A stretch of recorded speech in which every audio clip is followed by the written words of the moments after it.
ನಿಮ್ಗೆ ಯಾರಿಗೂ ತಲೆ ಇಲ್ಲ ಅಂತ ನಾನು ರಘು ಸರ್ ಇವತ್ತು ಅದನ್ನ ಹೇಳಿದೆ. ನಾನು ಕೊಟ್ಟಿಲ್ಲ ರೀಸನ್. ಜಸ್ಟ್ ಒಂದು 15 ದಿನದಲ್ಲಿ ಹೊಡೆದಾಕಿದೀನಿ. ಏನೋ ಒಂದು ಬಿಟ್ಬಿಡೋದು ತರ ಜೋಕ್ ಮಾಡ್ತಾನೆ, ಮನಸ್ಸಿಗೆ ಹರ್ಟ್ ಮಾಡ್ತಾನೆ. ಹಾಗಂದ್ರೆ ಏನರ್ಥ? ನಮ್ಮನ್ನ ಹೈಲೈಟ್ ಮಾಡೋ ಅವಶ್ಯಕತೆ ಅಲ್ಲಲ್ಲ. 73 ದಿನದ ಜರ್ನಿಯನ್ನ ನಾವಿಬ್ರು ಜಸ್ಟ್ ಒಂದು 15 ದಿನದಲ್ಲಿ ಹೊಡೆದಾಕಿದೀವಿ ಅಂತ ಯೋಚನೆ ಮಾಡಿ. ನಾನು ರಘು ಸರ್ ಇವತ್ತು ಅದನ್ನ ಹೇಳಿದೆ.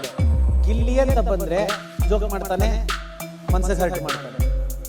ಅಲ್ಲಲ್ಲ ನಾನು ಹೇಳಿದ್ದು most of them 80% of the money ಅದೇ ಕೊಡೋದು. ಇಲ್ಲಿ ನಮ್ಮನ್ನ ಹೈಲೈಟ್ ಮಾಡೋದಲ್ಲ. ನಾನು ಹೇಳ್ಬಿಡ್ತೀನಿ ಏನ್ ಅಂತ ಹೇಳ್ಬಿಡ್ತೀನಿ. ಇಲ್ಲಿ ನಮ್ಮನ್ನ ಹೈಲೈಟ್ ಮಾಡೋ ಅವಶ್ಯಕತೆನೇ ನಿಮ್ಗೆ ಇರ್ಲಿಲ್ಲ.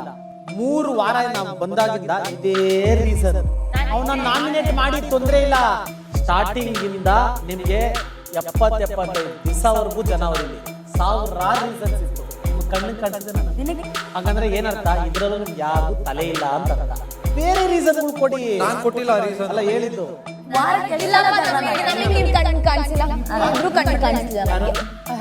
ಏನೋ ಒಂದು ಬಿಟ್ಬಿಡೋದು ಈ ತರ. ಬಟ್ ಮ್ಯಾಕ್ಸಿಮಮ್ ಏನು ಇಲ್ಲಿ ನಮ್ಮನ್ನ ಹೈಲೈಟ್ ಮಾಡೋದಲ್ಲ. ನಾನು ಹೇಳ್ಬಿಡ್ತೀನಿ ಏನ್ ಅಂತ ಹೇಳ್ಬಿಡ್ತೀನಿ. ಇಲ್ಲಿ ನಮ್ಮನ್ನ ಹೈಲೈಟ್ ಮಾಡೋ ಅವಶ್ಯಕತೆ